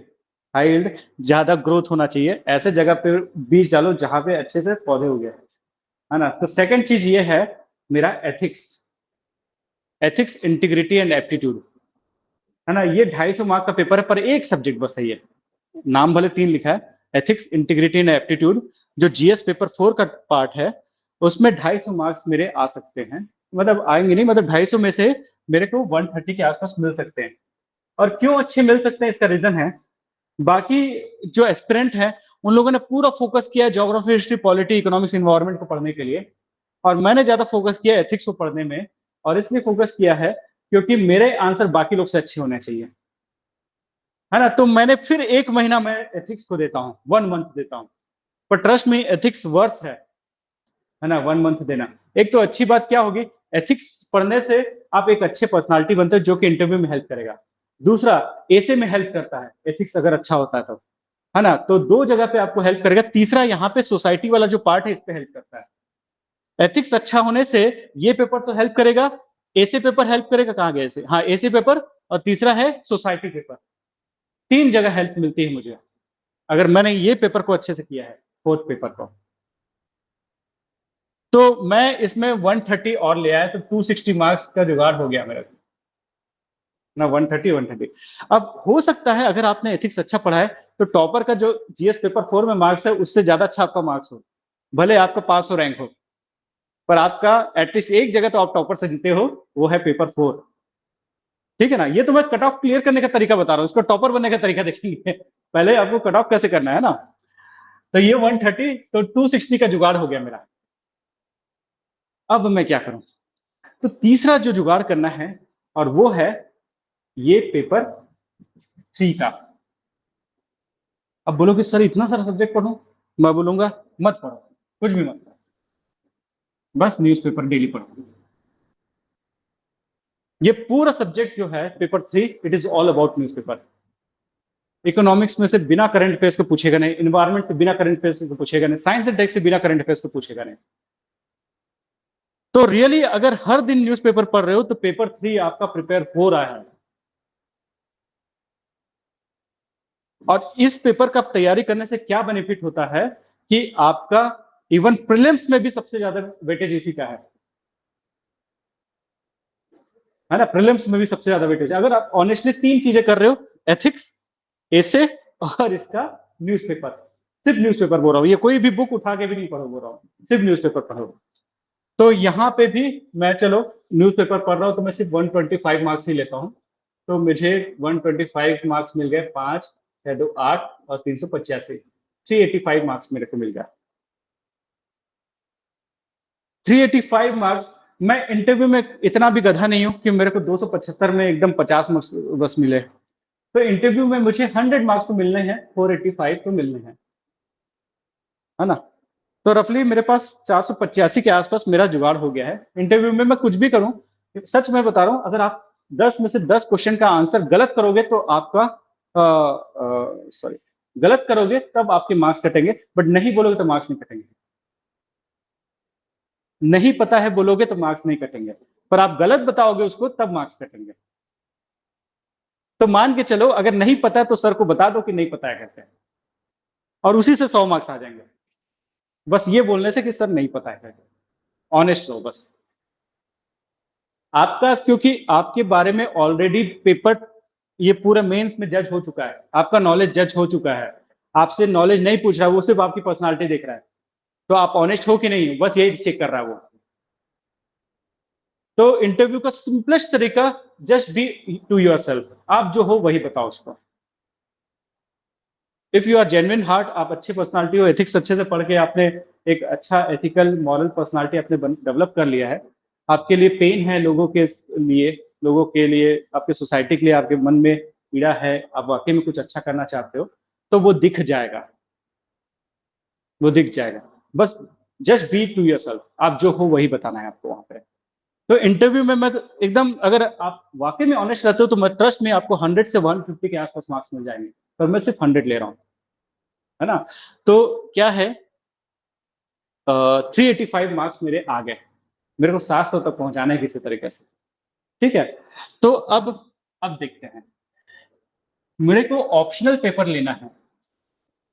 Optional paper, by the way, मैंने ज्योग्राफी लिया है या पॉलिटी लिया है या सोसाइटी लिया है, कहाँ गया, ये सोसाइटी लिया है।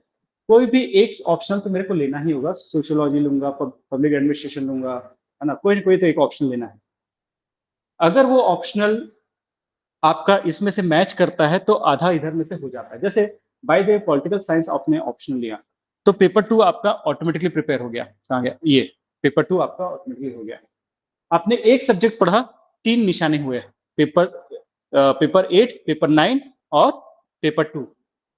सिर्फ पॉलिटिकल साइंस ऑप्शनल तैयारी करने से आपका 750 मार्क्स का जुगाड़ हो जाता है, सिर्फ पॉलिटिकल साइंस ऑप्शनल लेने से। कौन सा, पेपर 1, पेपर 2 यहाँ का 500 मार्क्स और पेपर 2 750 मार्क्स। अब 750 मार्क्स में से मैं एटलीस्ट कुछ तो 300-400 तो लाऊंगा ना। तो एक ऑप्शनल की तैयारी, मतलब चौथा सब्जेक्ट जो मैं पढ़ाने बोल रहा हूँ आपको, और वो है पीएसआईआर पढ़ लो। पॉलिटिकल साइंस ऑप्शनल का ये एडवांटेज है, बट अगर आप वो दूसरा लेना चाहते हो तो सोशियोलॉजी लेना, उसका भी एडवांटेज है। तो अब मैंने 4 सब्जेक्ट पढ़ा, एक तो ए से पढ़ा, दूसरा सब्जेक्ट मैंने पढ़ा न्यूज़पेपर, तीसरा एथिक्स पढ़ा और चौथा बोल रहा हूँ पीएसआईआर पढ़ लो। यहां से सीधा आपको 300 मार्क्स एक्स्ट्रा मिल जाते हैं। आगे सॉरी 485 हो चुका था ना हम लोग का, तो 300 मार्क्स एक्स्ट्रा मिल जाते हैं, तो 785। वो भी मैं कितना, 750 में से 300 ले रहा हूं मैं, वर्स्ट सिनारियो में 750 में से 300 मार्क्स, मैं बोल रहा हूँ 50% है ना, पर आप लोग का फिर भी मैं 300 ले रहा हूँ। तो मैं क्लियर कर लिया भाई, मेरा ग्रुप ए का जॉब सिक्योर हो गया, सिर्फ इतने ही काम करने से, 4 सब्जेक्ट पढ़ने से। मेरे प्री भी क्रैक हुआ, मेरा मेंस भी क्रैक हुआ। इंटरव्यू में क्या करना है, नहीं बोलना है। इंटरव्यू में बस क्या करना है, पर ब्लफ नहीं करना है आपको, वहां पे इंटरव्यू में ब्लफ नहीं करना है, उनको घुमाने फिराने की कोशिश मत करना कि हाँ सर ये ऐसा, सर नहीं पता है तो कुछ भी मत बोल के आओ, नहीं, नहीं पता है तो मत बोल के आओ, बोल के दो कि नहीं पता है करके। तो इंटरव्यू में सिर्फ इतना काम कर लोगे, आपका मार्क्स मिल जाएगा। तो यहां से मुझे ये दिख रहा है कि मेरा यूपीएससी का कट ऑफ तो क्लियर होना ही है, मेरा यूपीएससी क्रैक होना है, यहां से मुझे दिख रहा है इजिएस्ट वे है ये तरीका है। तो चक्रव्यूह को भेदने का जो एक तरीका है वो ये है। तो न्यूज़पेपर सबसे इंपॉर्टेंट जो है, क्योंकि प्री को भी क्रैक करवाएगा, सी सेट का पेपर भी क्रैक करवाएगा। इंग्लिश पढ़ोगे, है ना, तो दोनों पेपर को क्रैक करवाएगा आपका न्यूज़पेपर। अब न्यूज़पेपर पढ़ने से और क्या बेनिफिट होगा? सोसाइटी वाला जो पार्ट है ना, ये भी कवर होता है न्यूज़पेपर पढ़ने से। न्यूज़पेपर पढ़ने से इंटरनेशनल रिलेशन वाला पार्ट कवर होता है, अंतर्राष्ट्रीय रिलेशन। न्यूज़पेपर पढ़ने से ये पूरा सब्जेक्ट तो बताया ही मैंने, ये सारे कवर होते हैं। इतना इंपॉर्टेंट है न्यूज़पेपर, ठीक है? इवन ऐसे में भी हेल्प करता है न्यूज़पेपर, ठीक है? तो मैं पूरा को क्लीन करके मैं अपना 4 बुल्स आई जिसको बोल रहे हैं, मेरे को तोते की एक ही आँख दिख रही है और वो है, पहला चीज़ है ऐसे, निबंध, दूसरा है न्यूज़पेपर, तीसरा है एथिक्स पेपर और चौथा है पॉलिटिकल, हाँ, ऑप्शनल। ऑप्शनल में अगर सोशियोलॉजी लेते हो तो आपके ऐसे में हेल्प करता है, आपके सोसाइटी पेपर 1 में हेल्प करता है, जीएस पेपर 1 में हेल्प करता है, प्लस आपका एथिक्स। तो सोशियोलॉजी का अगर लेते हो, सोशियोलॉजी, तो कौन-कौन सा आपको हेल्प मिलता है? पेपर 1 में, जीएस पेपर 1 में, एसे में, एसे में, फिर आपका एथिक्स में और खुद तो सोसाइटी वाला पार्ट जो है सोशियोलॉजी का ऑप्शनल में तो हेल्प करता ही है। तो ये 4 एरिया को कवर करता है सोशियोलॉजी, समाजशास्त्र जिसको बोल रहे हैं। वैसे ही पॉलिटिकल साइंस के साथ भी है। ज्योग्राफी के साथ थोड़ा-सा दिक्कत है क्योंकि ज्योग्राफी का ऑप्शनल ना इतना वाइड है, मेरा ही ऑप्शनल है, पर मैं ये बताना चाहता हूँ कि उसका सब्जेक्ट बहुत बड़ा है, मतलब उसका सिलेबस बहुत बड़ा है। जितने देर में सोशियोलॉजी 2 बार हो जाता है, ज्योग्राफी 1 ही बार हो पाता है। और अनफॉर्चुनेटली जब से एनवायरनमेंट ने रोल ज़्यादा प्ले किया है, ज्योग्राफी से नंबर ऑफ क्वेश्चंस कम हो गए हैं, है ना? क्योंकि ज्योग्राफी का एक पार्ट एनवायरमेंटल ज्योग्राफी होता है। तो यूपीएससी क्या करता है, एनवायरनमेंट से ज़्यादा क्वेश्चन कर देता है। तो लास्ट 4 से 5 साल से ज्योग्राफी से हार्डली 10 क्वेश्चंस आ रहे हैं और ये कंटीन्यूअस ट्रेंड है। बट एनवायरनमेंट से लगातार 20 क्वेश्चंस आ रहे हैं। तो environment is all about the dynamic topics, current affairs. Environment जो है करंट अफेयर्स का क्वेश्चंस है। तो इसलिए अगर ज्योग्राफी ऑप्शनल आप लेते हो तो वो एनवायरनमेंट में हेल्प करता है। ज्योग्राफी का एक और पार्ट होता है इकोनॉमिक ज्योग्राफी, ना? इकोनॉमिक ज्योग्राफी जैसे क्या है, एग्रीकल्चर, है ना? एग्रीकल्चर इकोनॉमी से रिलेटेड है। वैसे ही क्या है, जो मिनरल्स, माइंस, खदान वगैरह होता है, खनिज वगैरह होता है, वो भी किससे रिलेटेड है? वो भी ज्योग्राफी से भी रिलेटेड है, इकोनॉमी से भी रिलेटेड है, ठीक है? इरिगेशन, सिंचाई जिसको बोलते हैं, वो भी दोनों से रिलेशन है इसका, ठीक है? तो अगर ज्योग्राफी ऑप्शनल लेते हो तो आपके बहुत सारे पेपर के लिए ना खाद, फॉडर मटेरियल बन जाता है, खाद मिलता है सबको। क्या है, बहुत सारे इंफॉर्मेशन जो सब में आंसर में डालने का हेल्प करता है। जैसे मैं बता रहा हूँ, ज्योग्राफी में एक पार्ट है ह्यूमन ज्योग्राफी, है ना? मानव भूगोल। उसमें क्या है, आप ये याद करते हो कि male to female sex ratio क्या है ना? आप ये याद करते हो कि कितना एजुकेशन, कितना लिटरेसी है, ये याद रखते हो। फिर ये देखते हो कि बर्थ रेट किसका ज़्यादा है ना? किस स्टेट में ज़्यादा है ना? जन्म दर, मृत्यु दर कहाँ पे क्या है? ये आपको बहुत सारे आंसर्स में कहीं न कहीं हेल्प करता रहता है, ह्यूमन ज्योग्राफी वाला पार्ट, ठीक है ना? तो ये है। अब ज्योग्राफी लिए हिस्ट्री लेते हो तो क्या बेनिफिट होता है? हिस्ट्री लेते हो तो बहुत सारा बेनिफिट है। हिस्ट्री लेते हो तो पहला चीज़ तो पेपर 1 तैयार हो जाता है, जीएस पेपर 1 हिस्ट्री का। दूसरा तैयार होता है जब इंटरनेशनल रिलेशन, अंतर्राष्ट्रीय जो संबंध होता है, उसका कहीं न कहीं रूट जो होता है वो वर्ल्ड हिस्ट्री से रहता है, विश्व का इतिहास से रहता है।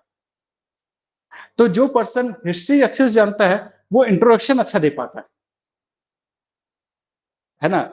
वो हर एक आंसर के इंट्रो में हेल्प करता है, जिसका हिस्ट्री अच्छा है, और जिसका करंट अफेयर्स अच्छा है, उसको कंक्लूजन करना अच्छा आता है ना? दोनों में डिफरेंस ये है। तो हिस्ट्री भी अपने आप में हेल्प करता है। तो इट कंप्लीटली डिपेंड्स, ऑप्शनल आपको कौन सा लेना है। The prime thing is your interest. आपका इंटरेस्ट सबसे ज्यादा इंपॉर्टेंट है, आपकी रुचि सबसे ज्यादा इंपॉर्टेंट है ऑप्शनल के लिए, ठीक है? तो ऑप्शनल के लिए sit with me, I decide with you कि कौन सा ऑप्शनल लेना है करके। तो उसके लिए आप मेरे साथ बैठना ऑप्शनल के लिए। हर एक पर्सन का अलग अलग होना चाहिए, अलग अलग होना चाहिए, मतलब अपने इंटरेस्ट के हिसाब से होना चाहिए, किसी का कॉपी करके नहीं चलना, ठीक है? अच्छा, ये तो हो गया।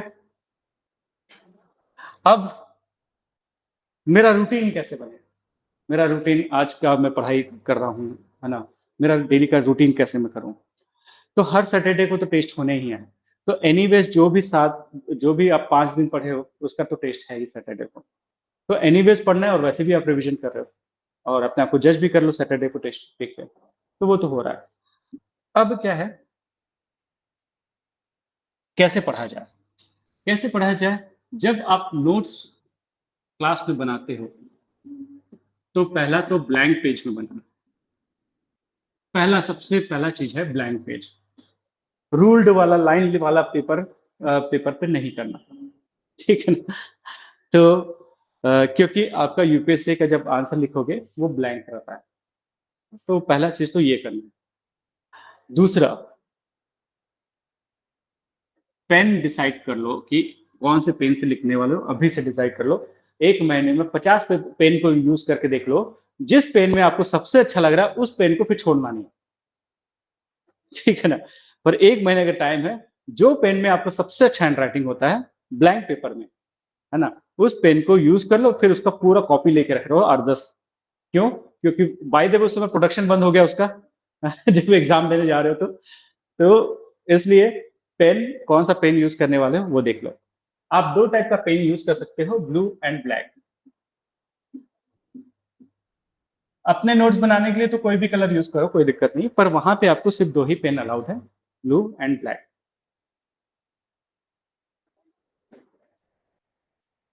श्रेया, ठीक है? Yes, sir. हुँ।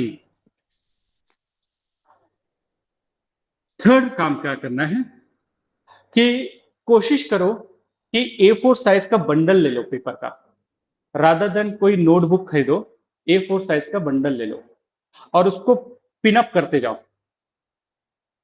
क्या होता है कि जैसे आज का टॉपिक हुआ, सपोज़ इंडिया का ड्रेनेज सिस्टम, रिवर सिस्टम के बारे में क्लास हुई। आपने किसी और बुक से भी कुछ चीज़ों को पढ़ा, जो आपको अच्छा लगा।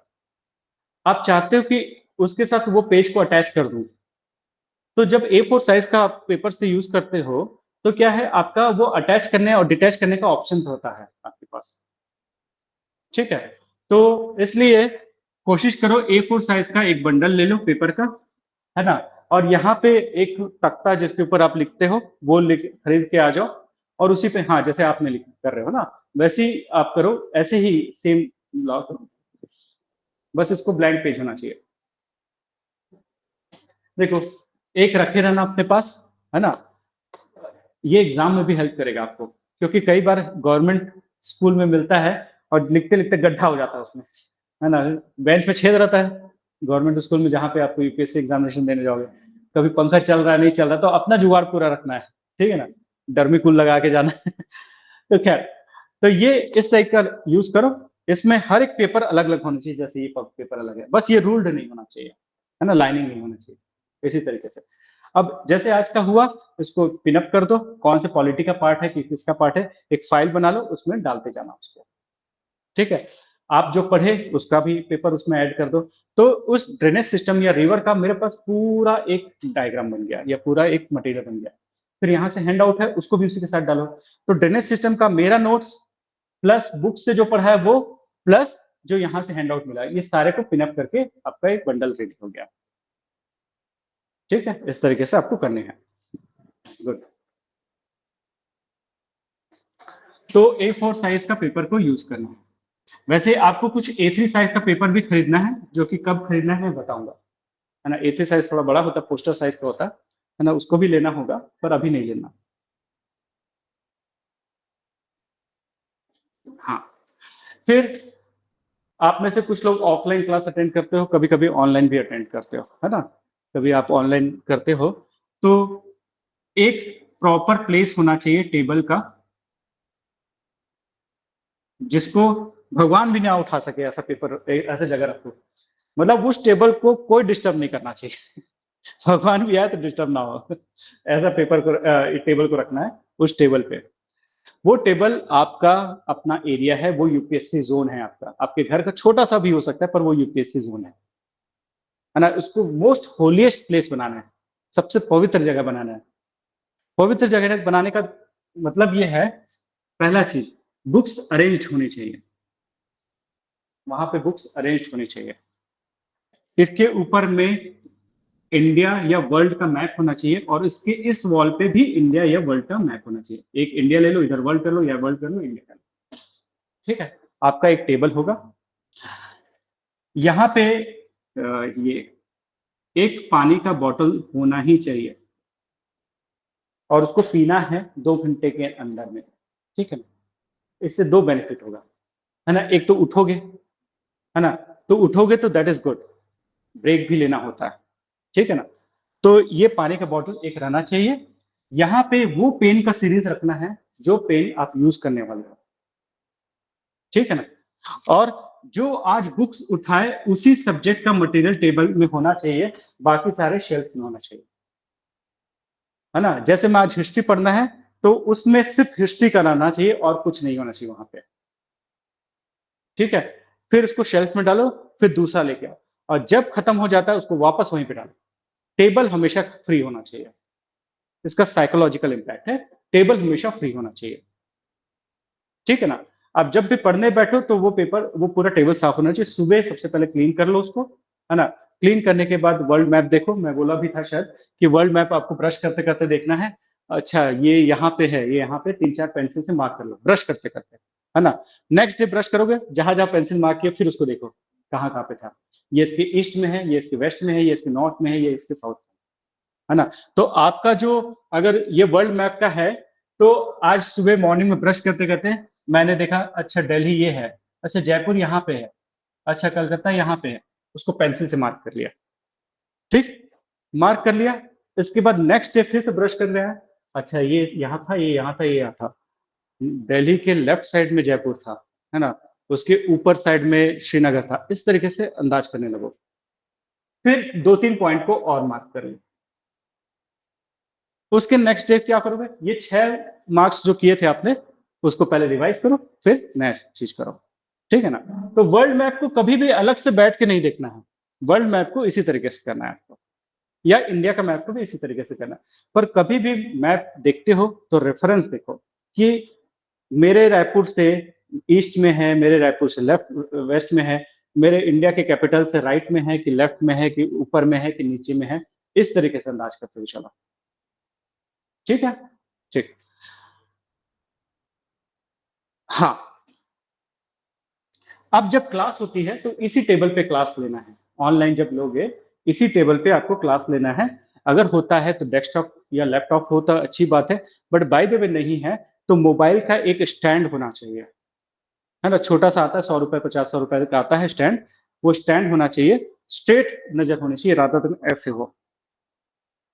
जब ऑनलाइन क्लास करोगे तो ये मेरे आई साइट में के लाइन पे होना चाहिए मोबाइल, तो उस तरीके से मेरे को क्लास करना है, ताकि मैं नोट्स बना सकूं। इधर पे लिखूंगा तो कहाँ पे नोट्स बनाऊंगा, इधर देखूंगा नोट्स इधर बनेगा। तो एक छोटा सा स्टैंड होता है, वो छोटा सा स्टैंड खरीद लेना, सामने में दिखना चाहिए क्लास। इफ पॉसिबल लैपटॉप या डेस्कटॉप, ऑनलाइन क्लास करते हैं तो, है ना। और प्रॉपर टेबल एंड चेयर, कभी भी पढ़ना है तो प्रॉपर टेबल एंड चेयर, उसके अलावा दूसरे पे नहीं करना है। ये चेयर जो होगा वो एयर ही होना चाहिए, है ना, उसमें ज्यादा स्वेटिंग ना है। अगर ये रूम पे एसी पॉसिबल है तो दैट इज गुड, बट नहीं पॉसिबल है तो एयर का सर्कुलेशन को मेक श्योर कर लो कि विंडो दोनों साइड से अच्छे से ओपन रहे, कीड़ा उड़ा ना आए वैसे सब देख लो। ठीक है, अब क्या है, अगर जहाँ पे स्टडी टेबल है ना, उस रूम में अगर आपका ही टेबल है, आपका ही रूम है जिसमें आप सो सकते हो, तो उसके पास में ही सोने का अरेंजमेंट करो। क्योंकि जब दोपहर को 2-3 घंटा पढ़ने के बाद आपको थोड़ा सा नींद आई तो डेफिनेटली आपको सो जाना चाहिए। जब भी नींद आए तो आपको सो जाना चाहिए, है ना। रिलैक्स करेगा, बट मेक श्योर आधा घंटे में उठ जाओ दिन के समय, अगर ले रहे हो तो नैप, पर रात के समय ले रहे हो तो कंटिन्यूस लेना। ठीक है, तो 7 घंटे से 8 घंटे मेरे को सोना कंपलसरी है। भले यूपीएससी इधर से उधर हो जाए, पर मेरे को सोना जरूरी है, 7 से 8 घंटा। ये, इसको कोई नहीं डिस्टर्ब करना चाहिए, इवन आसपास का नॉइस नहीं आना चाहिए, आपके घर के लोग डिस्टर्ब ना करें जब आप 7 से 8 घंटा सोते हो तो, है ना। और वो भी एक होना चाहिए कि 11 से 6 लूं, या 12 से 7, या 10 से 5, आपके ऊपर है। 10 से 6 भी ले सकते हो, बट 8 घंटे से ज्यादा नहीं और 7 घंटे से कम नहीं। ठीक है ना, दिन में हाफ एन आवर से ज्यादा नहीं, ठीक। 30 मिनट्स का एक्सरसाइज, 30 मिनट्स का एक्सरसाइज, जुम्बा, योगा, मेडिटेशन जो करना है करो, है ना। 30 मिनट्स का एक्सरसाइज करना। डाइट में फ्रूट कंपलसरी, वो भी अगर पॉसिबल हो तो साइट्रस फ्रूट, मौसम्बी, संतरा। नहीं मिलता तो हरी मिर्ची खा लेना, ठीक है क्योंकि वो भी, इसमें भी विटामिन सी होता है, गुआवा, जाम, है ना, ये सब जिसमें विटामिन सी होता है वो चाहिए मुझे। तो ये मेरा जो फर्स्ट टाइम बताऊंगा, उसके बाद दोबारा नहीं बताने वाला ये सब चीजें जो बता रहा हूँ, है ना। उसके बाद मैं मान के चलूंगा आप लोग ये कर रहे हो, ठीक है। हम्म। अब क्लास का यहाँ का जो नोट्स बनाते हो, वो जब बना रहे हो तो एक साइड में मार्जिन बना लेना, ठीक है, एक साइड में मार्जिन बना लेना। यूपीएससी के पेपर में दोनों साइड में मार्जिन होता है, तो अगर पॉसिबल हो तो दोनों साइड बनाओ, पर मैं बोलता हूँ कि एक ही साइड बनाओ काफी है ना। जब आप आंसर का प्रैक्टिस करोगे तब इस टाइप के में करना। तो आपका जो क्लास में जब नोट्स बनेगा वो ऐसे वाले में बनेगा, यहाँ पर ब्लैंक पेज में एक बस लाइन बनाना है मार्जिन। अब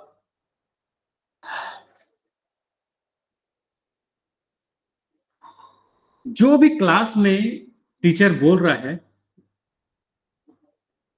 उसको राइट करना है, लिखना है, और वो भी गुड हैंड राइटिंग में।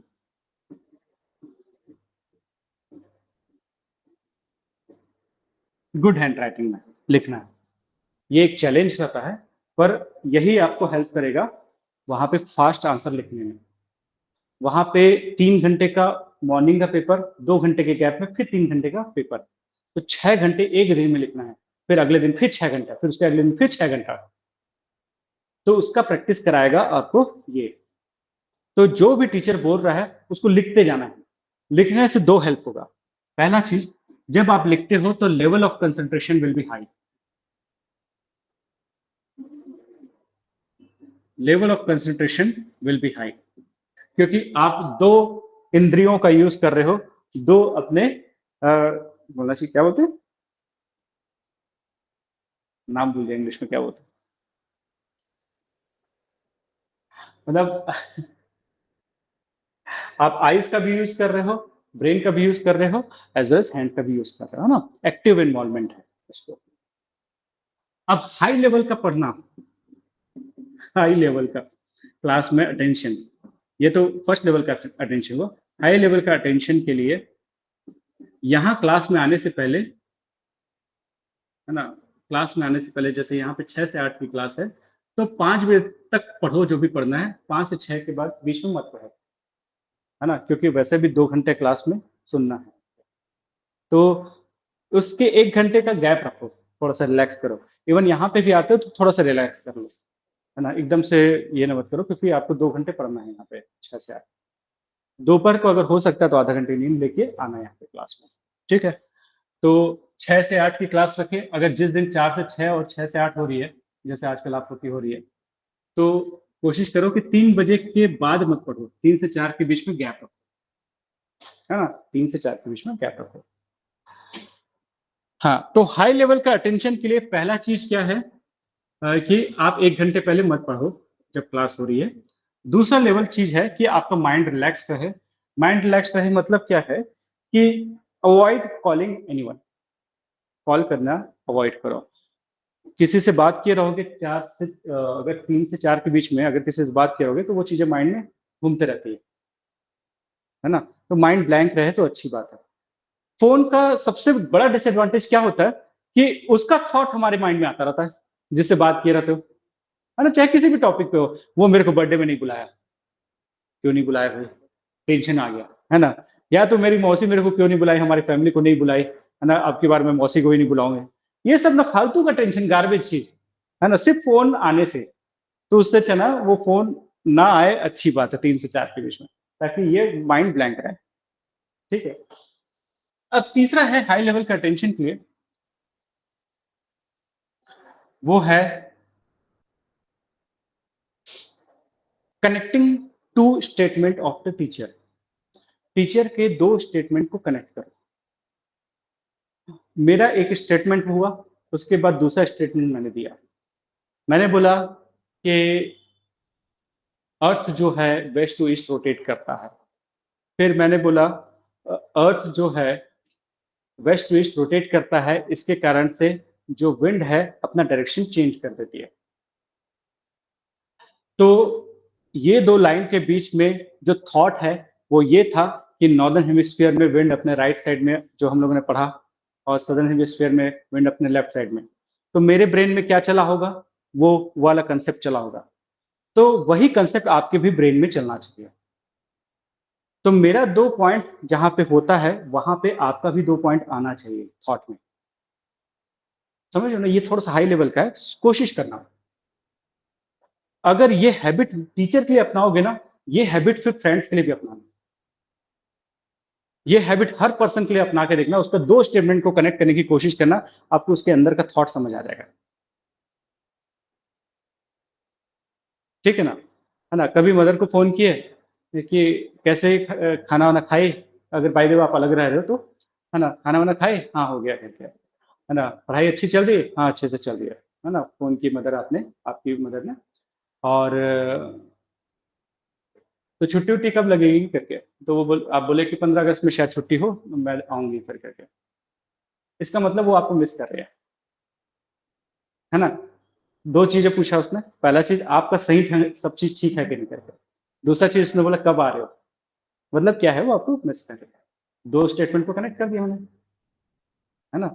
इसी तरीके से आपको स्टेटमेंट कनेक्ट करना आना चाहिए, हर किसी पर्सन का। अगर आप सीख लिए ना, तो ट्रस्ट में आप बहुत सारा चीज़ सीख जाओगे। क्लास में भी एक हाई लेवल का टेंशन होगा, एज़ वेल एज़ आपके फैमिली में भी, फ्रेंड्स में भी आपको हेल्प होगा। ठीक है? तो यहाँ तक हो गया, जो चीज़ मुझे बताना था। अगर कोई डाउट है तो यू कैन आस्क मी।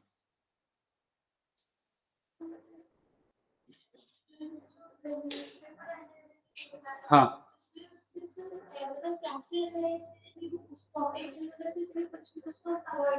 हाँ, कुछ न्यूज़ को अवॉइड करते हैं। हाँ। हाँ, हाँ। तो क्या करना, इसका सबसे अच्छा तरीका है जो बाकी स्टूडेंट करते हैं, वो लोग न्यूज़पेपर ही लेके आते हैं, मेरे साथ 10 मिनट बैठते हैं। तो 10 मिनट बैठोगे, रोज़ को रोज़ 4-5 दिन में बताऊँगा ना कि ये इसलिए इम्पोर्टेंट है, ये इसलिए इम्पोर्टेंट है, फिर आपको समझ आने लग जाएगा। ठीक है? तो उसके लिए क्या करो, आप जो भी न्यूज़पेपर पढ़ते हो उसको लेके आ जाया करो। अच्छा, हार्ड कॉपी। तो कोई एक न्यूज़पेपर का हार्ड कॉपी ले आओ, कोई भी newspaper, English times of India अपने घर में मंगा। हाँ, वो 2 दिन बाद आता है, कोई इश्यू नहीं। अपने घर में एक हार्ड कॉपी न्यूज़पेपर का मंगाओ, टाइम्स ऑफ इंडिया इट में भी, है ना? अब टाइम्स ऑफ इंडिया हो गई, इंडियन एक्सप्रेस अगर आता है तो इंडियन एक्सप्रेस कर लो। तो कोई भी एक न्यूज़पेपर अपने घर में मंगाओ और उसको उसमें अंडरलाइन करने का हैबिट डालना, भले उसको दोबारा पढ़ो ना पढ़ो, पर अंडरलाइन करना है। कोई भी चीज़ पढ़ रहे हो, अंडरलाइन करना है, पर इट डज़न्ट मीन कि पूरे को अंडरलाइन करना है ना? सिर्फ इंपॉर्टेंट चीज़ें अंडरलाइन करना है, हैबिट बनाना। इससे कंसंट्रेशन ज़्यादा अच्छा रहता है। तो न्यूज़पेपर रोज़ का रोज़ ऐसे ही लेके आओ, है ना? 2-4 दिन में आप सीख जाओगे कैसे करना है। ठीक? और कुछ?